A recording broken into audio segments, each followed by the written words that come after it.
Us with the latest details on the breaking news that is coming in. A Dominican magistrate court is today going to begin to hear Mehul Choksi's illegal entry into the country, a charge that he has denied. The hearing in the magistrate court comes after Dominican High Court on Friday denied bail to Choksi and deemed him a flight risk. Choksi has alleged that he was abducted from Antigua, beaten up and forcibly brought to Dominica. The fugitive Mehul Choksi has filed a repeat petition for his bail in the Dominican High Court that is also likely to come up for hearing today. Meanwhile, India has approached the Dominican High Court seeking to be impleaded as a party in this case filed by Choksi. India today has learned that CBI and External Affairs Ministry have sought to implead a habeas corpus petition filed in the Dominican High Court. Sources say the CBI is likely to focus on establishing criminal culpability of Choksi, his fugitive status, red notice, while the External Affairs Ministry is going to be arguing that Choksi continues to be an Indian citizen.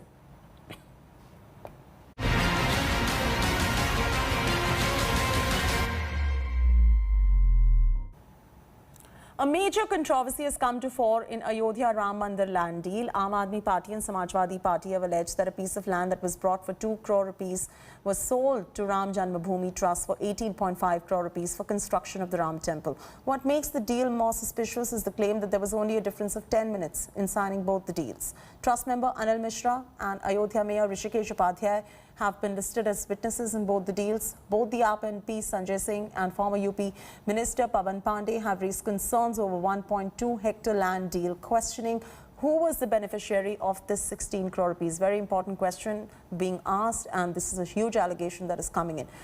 After the matter has surfaced, there has been a war of words between political parties, the trust, and this war of words is only intensified.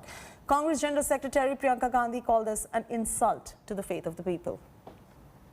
जमीन की मालियत है 5 करोड़ 80 लाख रुपए लगभग, और ये जमीन 2 करोड़ रुपए में खरीदी गई कुसुम पाठक और हरीश पाठक से।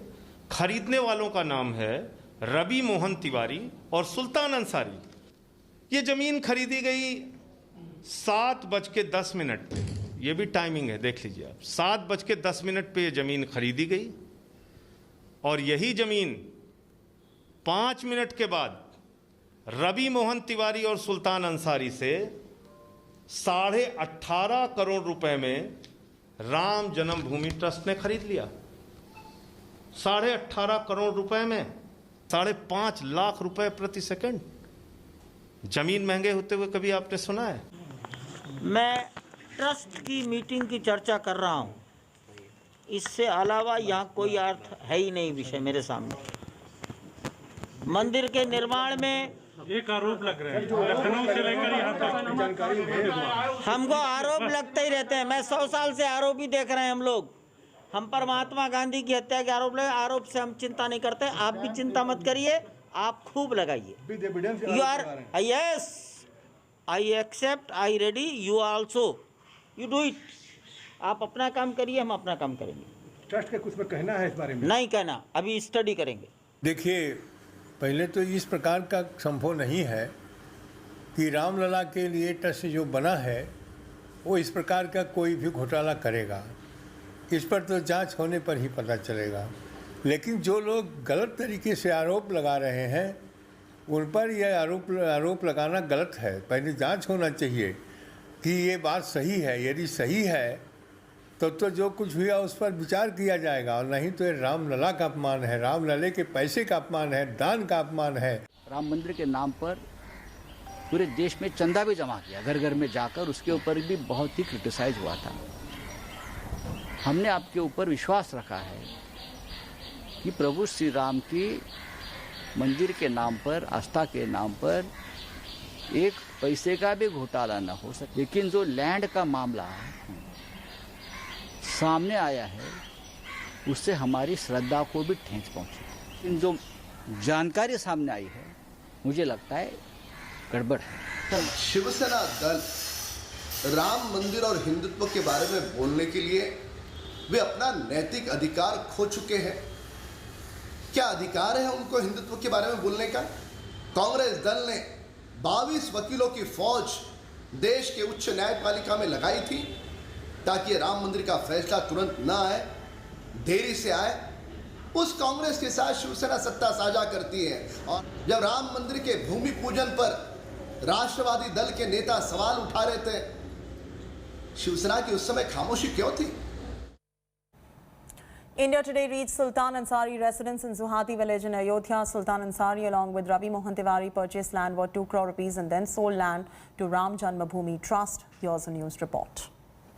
यहाँ पर अमरूद की ये बगिया है और यही वो जमीन है जिस पर इतना हंगामा बरपा है। दरअसल ये जमीन कुसुम पाठक के नाम पर थी और जिसे रवि तिवारी और सुल्तान अंसारी के नाम से अग्रीमेंट कुछ साल पहले किया गया था और उसी जमीन को अब न सिर्फ उसका रजिस्ट्री कराई गई बल्कि इसी जमीन को राम जन्मभूमि तीर्थ क्षेत्र ट्रस्ट ने फिलहाल उसका अग्रीमेंट करा लिया है और 18.5 करोड़ रुपए में इसका अग्रीमेंट हुआ है और इसे ही लेकर पूरा का पूरा विवाद है कि 2 करोड़ रुपए में जो जमीन रजिस्ट्री कराई गई महज कुछ मिनटों के बाद 18.5 करोड़ रुपए में कैसे उसका अग्रीमेंट हुआ। तमाम विवाद इसी को लेकर के है और अब पूरी सफाई राम जन्मभूमि तीर्थ क्षेत्र ट्रस्ट को देनी है। The Ram Temple land deal charges, let's get you the very latest. The land has been bought for 2 crore rupees, sold for 18 crore. That's the charge. Both the deals merely 10 minutes apart. The charges of illegal profiteering by the Ram Mandir Trust. The sentiments of Ram Bhakts betrayed. That is the charge that is coming in. There is also a counter which is coming from the Temple Trust and all these allegations that have come in. Let's bring that up on your screens at this point of time. Let's bring you all the counters that are coming into. The counter number 1 is that the Ram Temple Trust says that the matter is going to be probed, faced allegations for many years, and they're also going on to say that all these allegations that are being leveled are politically motivated. The issue is misleading and it is a propaganda of the political parties is how they rebut to these charges. As the Apex Court hears petition seeking SIT probe into post-poll violence in Bengal, several intervention pleas have been moved by women who were allegedly attacked by groups of TMC workers and raped. 3 separate applications have been filed in the Supreme Court seeking SIT probe into sexual violence. In one of the applications filed by a 60-year-old woman, the senior citizen has alleged that she was gang raped on June 4 while her daughter-in-law was beaten up. The plea claims that the horrific attack took place in retaliation against her family members who supported a different political party. In another plea, 17-year-old girl alleges that she was raped by a group of men on 9 June as her father belonged to a rival political party. Similar allegations have been raised by a plea of a 19-year-old.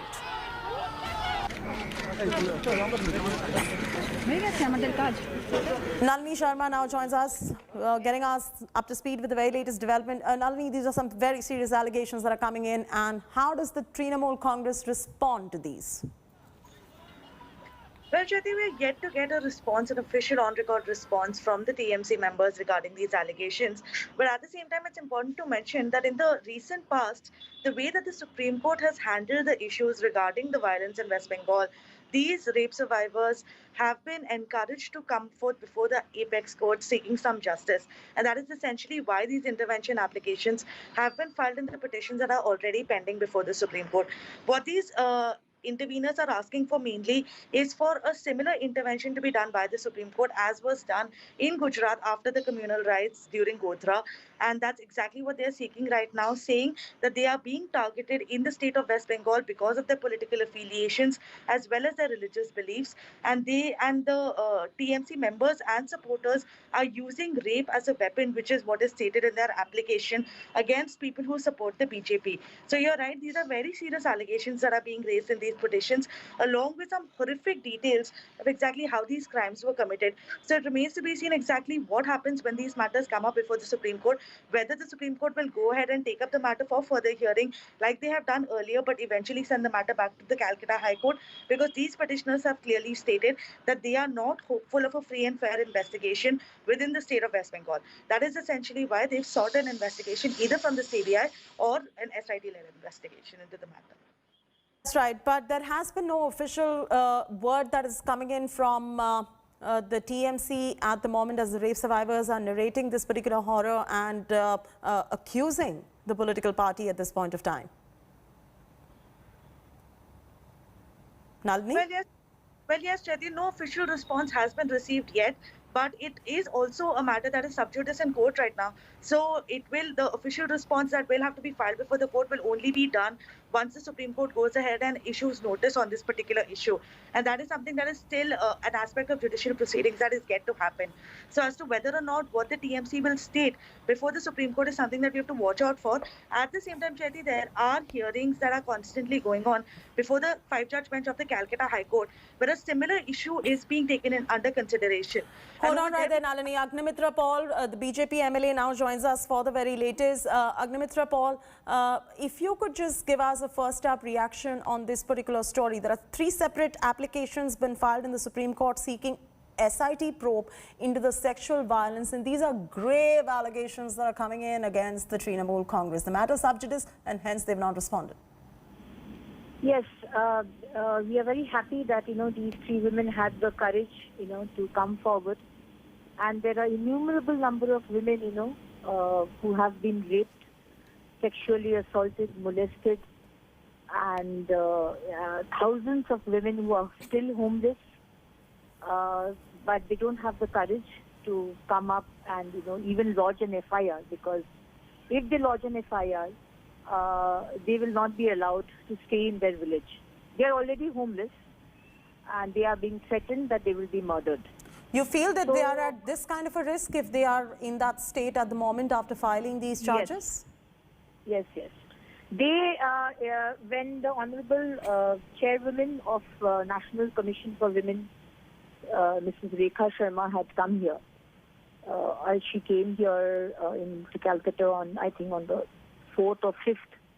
And we were supposed, I being the Mahila Morcha president, I was supposed to take her to some of the districts. One of them was Birbhum, a place called Nanur, where you will not believe there are villages after villages. The women have been raped.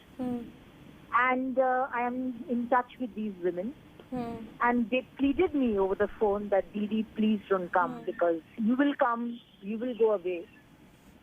And then, we will be there left because they will kill us. I hate to politicize something of this nature, but the fact of the matter is that all these women have said that this happened to them, and this is an allegation because of their political affiliation, and hence the lens falls back into the fight that the BJP versus TMC always keeps having in West Bengal. Yeah, this is just because they are the ground level warriors of BJP. They are the ground level karyakartas of BJP, and they have been, a part of, say, rallies. They have been part of meetings, and the people over there, the TMC organization knows that they have been part of BJP. So now there are women from various parts of West Bengal. It's not only in Birbhum.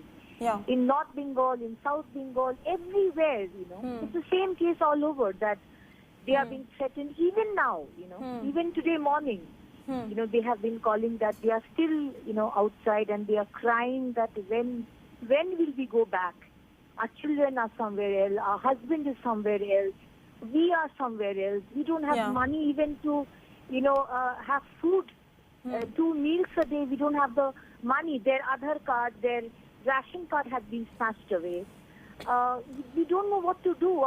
Agnimitra, I'm requesting you to stay on with us. Please don't go anywhere. Saugata Roy of the TMC is also on the phone line with us. Saugata, how do you ensure, as the ruling party in West Bengal, to protect these women who have spoken up? And these are allegations, yes, at this point of time, grave allegations against the TMC, but also their protection. What is the TMC planning to do? Because as Agnimitra said, that they are at a flight risk at the moment if they stay in West Bengal. Hello? Yes, Saugata, could you hear me? Yes, what is the question? My question is, how does the TMC plan to protect women who are making such allegations against the ruling party members in West Bengal? Mostly false and imagined. We must state clearly that after taking over as chief minister, Mamata Banerjee has asserted that no violence will be allowed. Nobody will be driven out from their home. If you have any case where people are not being returned to their house, give us the name. we shall see that the administration takes steps to return them back to there. The BJP has suffered a miserable defeat. And after that, they must find an issue, must find a stick. No, that is not for anybody to say, Mr. Saugata Roy. I'm sorry, but there are women who are making a charge saying that this is a very serious sexual assault accusation or a rape accusation that is coming in from the women. Let's not dilute it of this becoming a charge between the BJP and the TMC and the BJP going on to make an issue right now. Fact of the matter is, the matter is sub judice and the matter is in the court. You're making a long speech, ma'am. You're making a long speech. All I have to say is, anybody has any accusation, including that of rape, then they go to the police. And if anybody has driven out from their home, let them inform us. The police have been firmly instructed to allow any violence. Okay. And take steps according to law. We shall continue to do it. All this hangama that BJP does in Delhi, going to Supreme Court, Women's Commission, this is bogus, meaningless. Let them come to us. TMC is ruling the state. We shall deal them fairly and squarely. Now, I have many more questions for the TMC at this point of time, but we are running out of time. So I thank you very much, Saugata and Agnimitra, for joining us on this broadcast. The Vatican has refused to provide relief to Sister Lucy Kalapura, who protested against rape-accused Bishop Mullakkal. The Vatican has rejected her appeal against expulsion from the Catholic Church on the charges of indiscipline and failing to give a satisfactory explanation for her lifestyle in violation of the Vatican rules. Sister Lucy is being punished by the Vatican for her participation in demonstrations against Bishop Franco Mullakkal, who is accused of raping a nun. Sister Lucy has now got a letter from her congregation saying that she should vacate the convent room within a month, as the Vatican court has dismissed her appeal. While speaking to India Today, Sister Lucy said that action against her is not based on fact. She also said that her appeal before the Supreme Court Council of Vatican is still pending. They produced last year a letter in the month of May, and that letter... Who, ma'am? From the Supreme Court, Supreme Tribunal, but they cannot produce a letter like that before the trial in the court. But they produced for the sake of the superiors of the FCC, I think. And now they got it out because they made a drama now here, because they are telling that according to the court verdict, you are out, and Supreme Tribunal is rejected your letter, like that they told. But it is a lie, a complete lie. They are saying not truth. They are not saying the truth. So what is happening, I will discuss my advocate, and she hasn't talked about the topic to me so far. The trial is started or it is going on, but no, it is not completed. Anyway, she told me, she has sent an email to me with the other letters also. That letter is, the particular letter from the Supreme Tribunal is produced on 2021 May 27, she says. But it is not fact. And she says that within 1 week after you receive the letter, you will be move out. There is no excuses. You should go out. And